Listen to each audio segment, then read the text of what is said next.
안녕하세요. 성경에서 가장 중요하다고들 하는 책, 바로 로마서의 핵심 메시지를 같이 한번 파헤쳐 보려고 합니다.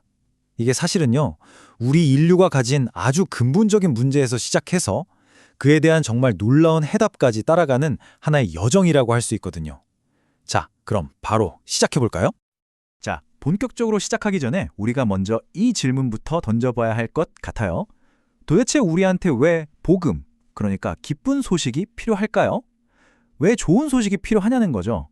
이 질문에 대한 답을 찾아가는 과정이 사실 로마서 전체를 꿰뚫는 열쇠가 됩니다. 오늘 우리가 함께 걸어갈 여정은 대략 이렇습니다. 첫째, 우리 모두의 문제인 죄가 뭔지부터 시작해서요. 둘째, 그럼 하나님은 어떤 해답, 즉 복음을 주셨는지. 셋째, 이걸 통해 어떻게 죄에 대해 죽는 새로운 시작이 가능한지. 그리고 넷째, 그리스도 안에서라는 새로운 정체성은 또 뭔지. 다섯째, 누구의 종으로 살 것인가 하는 두 갈래길에 대해서도 볼 거고요. 마지막으로 이 모든 과정 속에서 우리가 겪는 평생의 싸움과 궁극적인 소망은 무엇인지.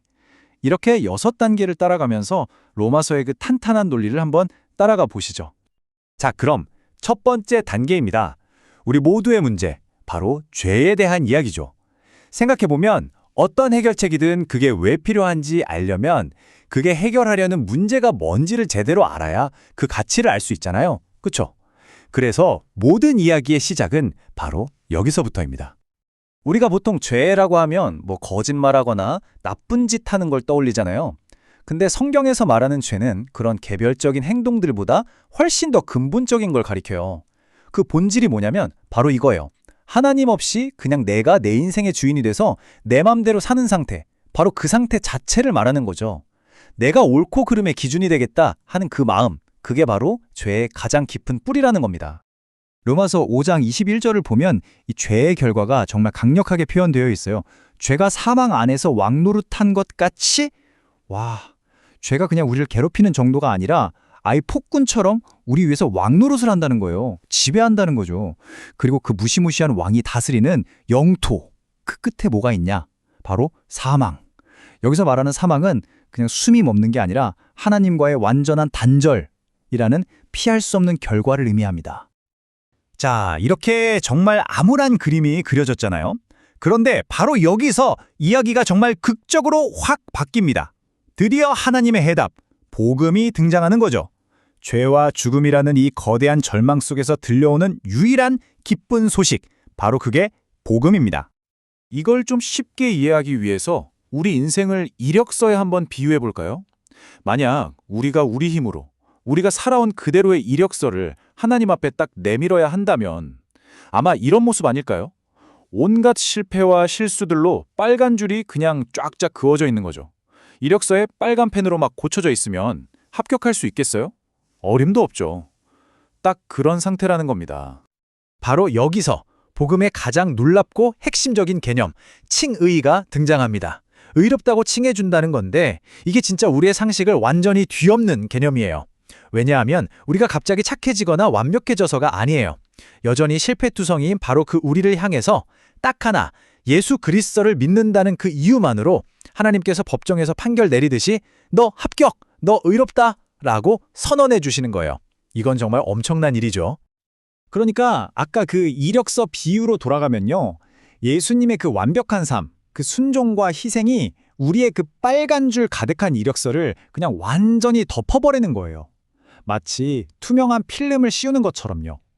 그래서 하나님이 이제 우리를 보실 때 우리의 그 지저분한 빨간 줄이 아니라 그 위에 덮인 예수님의 완벽함을 보시고 통과하고 우리를 받아주시는 거죠. 자, 그럼 이런 생각이 될 수 있어요. 그럼 법적으로 신분이 바뀌었으니까 이제는 마음대로 살아도 되는 거 아닌가? 어차피 합격인데 이런 질문이 당연히 나올 수 있겠죠? 아주 중요한 질문입니다. 로마서는 바로 그 질문에 정면으로 답하면서 주인이 바뀌었다는 게 우리 삶에 어떤 의미인지 아주 자세하게 설명해 줍니다. 이것도 한번 비유로 들어볼게요. 우리의 과거 상태는요. 마치 적에게 완전히 점령당한 나라와 같았어요. 죄라는 독재 정권이 우리의 생각, 감정, 의지 모든 걸 다 장악하고 있었던 거죠. 우리는 그 안에서 저항할 힘도 사실은 저항할 의지조차 없는 무기력한 노예나 다름없었습니다. 그런데 그리스도께서 오심으로 이 나라에 새로운 합법적인 정부가 들어선 겁니다. 해방이 선포된 거죠.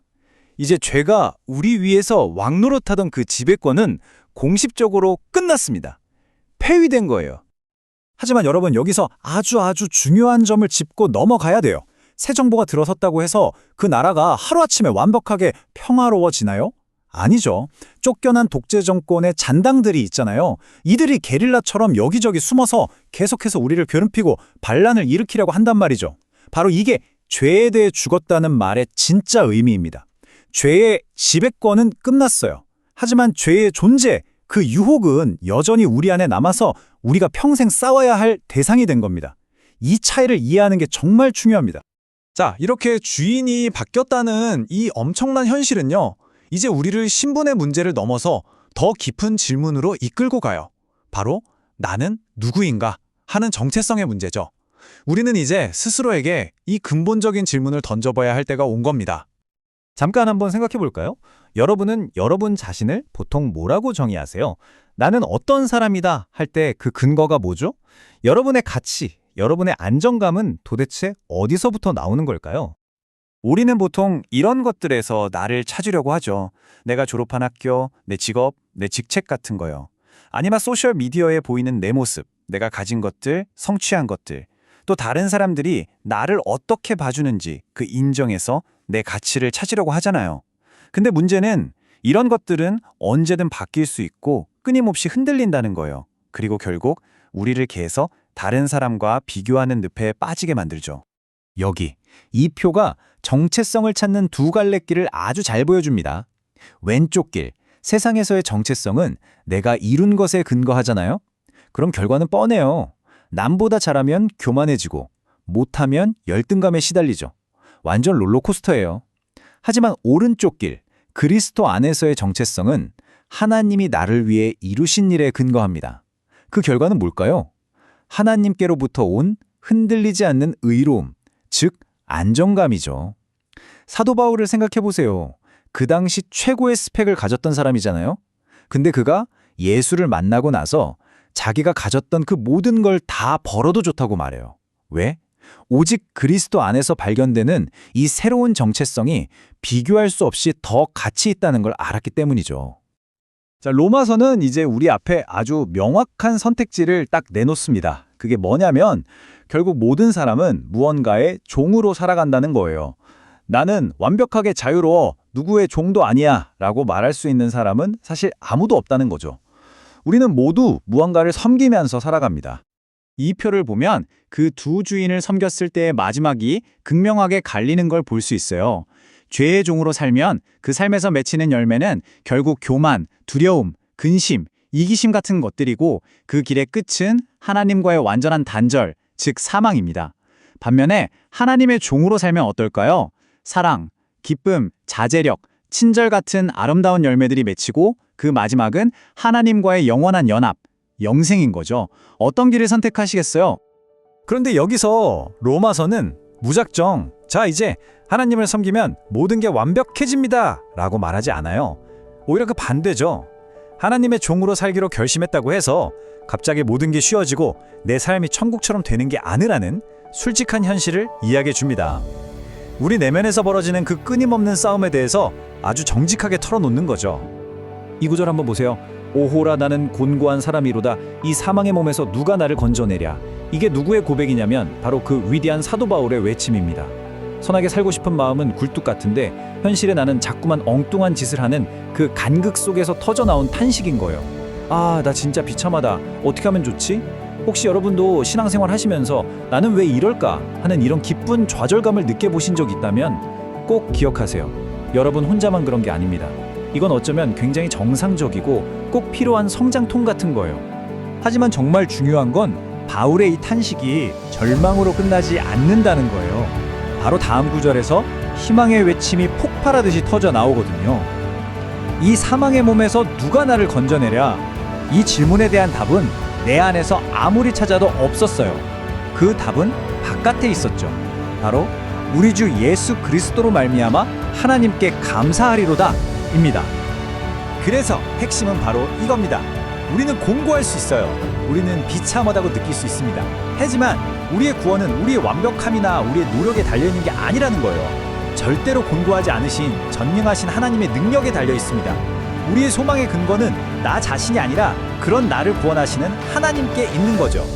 자, 이 모든 기쁜 소식을 들은 지금 우리 각자는 이 마지막 질문 앞에 서게 됩니다. 만약 우리가 정말로 죄의 지배에서 해방되었고 그리스도 안에서 새로운 정체성을 얻었다면 이제 당신의 남은 삶은 무엇을 위한 것입니까? 이 질문에 대한 답을 평생에 걸쳐 찾아가는 것, 그것이야말로 우리 앞에 펼쳐진 진짜 위대한 모험의 시작이 아닐까요?